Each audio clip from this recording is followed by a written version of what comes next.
Ndugu waandishi wa habari,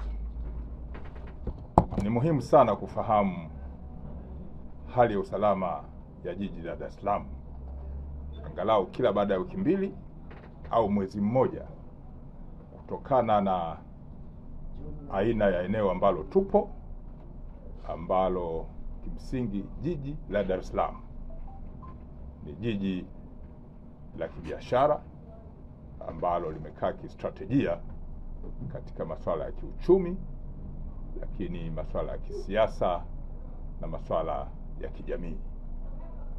Kwa hiyo ni muhimu sana wananchi kujua hali ya jiji lao ikoje. Hali ya usalama katika jiji la Dar es Salaam kwa ujumla ni shwari. Na hali hii ni shwari kutokana na nini?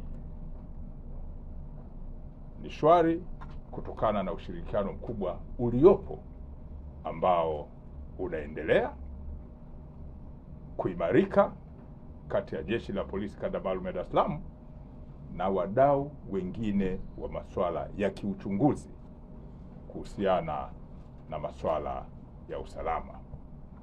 Na miongoni mwa wadau muhimu ambao tunao katika masuala haya ya kuimarisha usalama ni pamoja na wananchi, hasa wananchi walio wema, wanaopenda amani na utulivu katika jiji letu la Dar es Salaam. Hata hivyo, naona ni muhimu niwaeleze mwezi Julai Polisi Kanda Maalum ya Dar es Salaam imefanya nini. Mwezi huu Polisi Kanda Maalum ya Dar es Salaam imekamata watuhumiwa 83. Hawa wamekuwa wakituhumiwa na makosa mbalimbali ya kijinai. Makosa hayo ambao wametuhumiwa nayo ni pamoja na makosa ya unyang'anyi wa kutumia nguvu, makosa ya uvunjaji, makosa ya wizi, makosa ya kubaka, lakini makosa mengine ambayo yamehusisha vitendo vya watu kupoteza maisha, yani mauaji. Wamekamatwa pia watu ambao wamekuwa wakijihusisha na usafirishaji, lakini uuzaji wa dawa za kulevya maeneo mbalimbali maarufu kama bangi.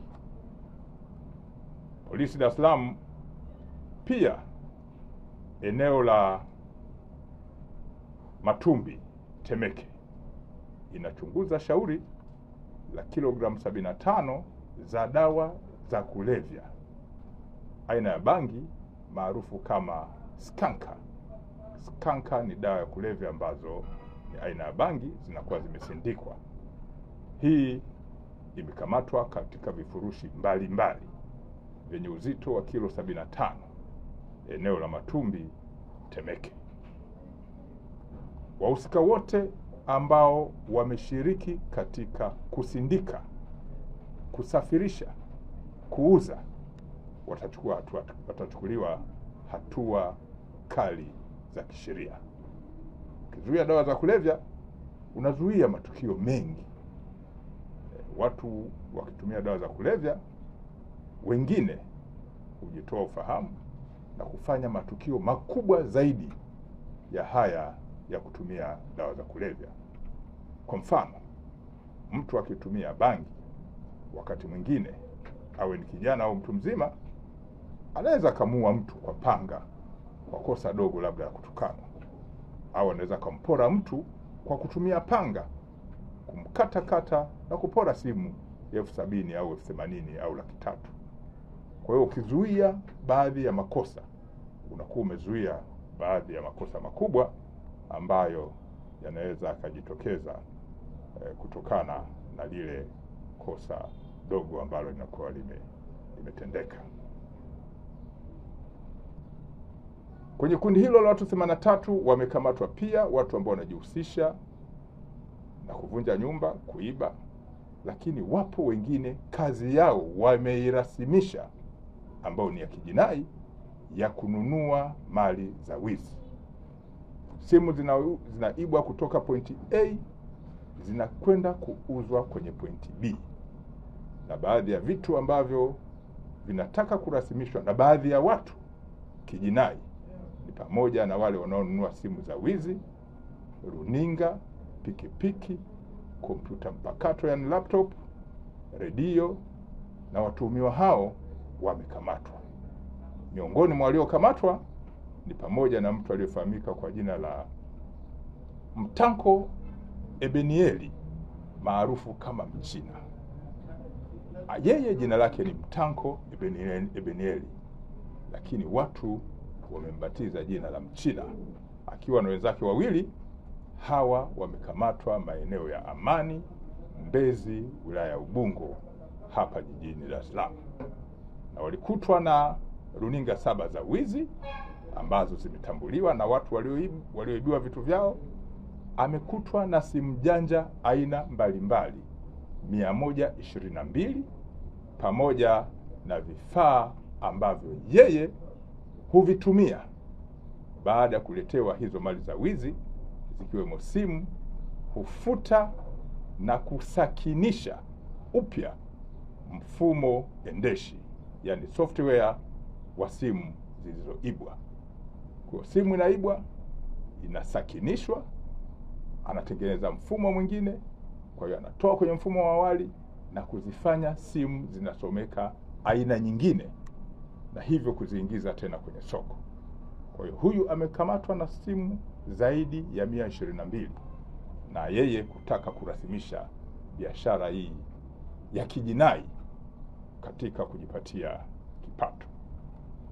Upande wa upelelezi tumekuwa na mashauri mbalimbali, na kama mmevyofahamu, Tume ya Mheshimiwa Rais ya Haki Jinai imesisitiza sana swala la upelelezi, swala la ushahidi, swala la ukamataji wa watuhumiwa kwa haki. Jeshi la Polisi Kanda Maalum ya Dar es Salaam limepeleka mashauri yake mbalimbali kupitia ofisi ya mashtaka na yakafika kwenye mahakama zetu za kisheria ambazo zipo katika jiji la Dar es Salaam. Baadhi ya matokeo ambayo tumeyapata mwezi Julai ambao umepita ni pamoja na baadhi ya watuhumiwa waliopelekwa kwa makosa mbalimbali kupatikana na hatia na kupewa adhabu. Miongoni mwa watu waliopatikana na hatia pamoja na mtu aliyofahamika kwa jina la Albert Lisaliko. Huyu ni mkazi wa Kigamboni. Huyu amehukumiwa na mahakama ya wilaya ya Kigamboni kifungo cha maisha jela kwa kosa la kulawiti. Miongoni mwa makosa mabaya kabisa dhidi ya binadamu ya kimaadili ni pamoja na makosa haya ya kulawiti. Lakini pia mtuhumiwa aliyefahamika kwa jina la Said Shabani, mkazi wa Mbezi kule Mbezi Magufuli, alihukumiwa na mahakama ya wilaya ya Ubungo kifungo cha miaka 30 jela kwa kosa la unyang'anyi wa kutumia silaha. Ukimnyang'anya mtu kitu ukatumia hata kisu au panga, hivyo ni vitu ambavyo vinahesabika kisheria kama silaha, na ukifikishwa mbele ya mahakama, ushahidi ukitolewa, ukapatikana na hatia, adhabu yake ni hiyo. Kwa hiyo huyu amehukumiwa kifungo cha miaka 30 jela kwa kosa la unyang'anyi wa kutumia silaha. Mwingine ni Madison Mkumbo. Huyu ni mkazi wa Goba. Alihukumiwa na mahakama ya wilaya ya Ubungo kifungo cha maisha jela kwa kosa la kulawiti. Yupo pia mtu aliyofahamika kwa jina la Haruna Mustafa, mkazi wa Mbagala Charambe. Huyu amehukumiwa na mahakama ya Temeke kifungo cha maisha jela kwa kosa la kulawiti. Jeshi la Polisi Kanda Maalum ya Dar es Salaam limebaini pia hivi karibuni kuibuka kwa wimbi la wahalifu maarufu kama matapeli ambao wanajihusisha na matukio ya kujipatia fedha kwa njia ya udanganyifu katika biashara mbalimbali za uongo, za madini, lakini biashara mbalimbali za kujifanya wanafanya biashara za kuuza magari, wanachukua pesa za watu na hawawapi magari, wanawadhulumu. Lakini pia wanajihusisha na biashara za kujipatia pesa kwa njia ya udanganyifu, kwamba wanauza viwanja sio vyao. Pia baadhi ya makundi haya matapeli wanajihusisha na ununuzi wa mazao ya korosho, wakati mwingine dengu kutoka mikoani, na kuchukua pesa za watu wa ndani au watu wa nje, na baadaye kuwadhulumu pesa hizo.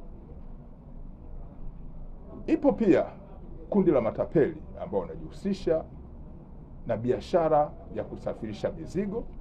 Hawana magari, wanachukua namba za magari za watu, wanaingia kwenye gereji na yadi za watu, wanajifanya ni zao, wanawaaminisha watu, wanachukua pesa na kuweza kudhulumu pesa hizo. Makosa haya ni ya kujipatia pesa kwa njia ya udanganyifu, na Jeshi la Polisi Kanda Maalum ya Dar es Salaam linatangaza kiama cha kisheria dhidi ya watuhumiwa hawa.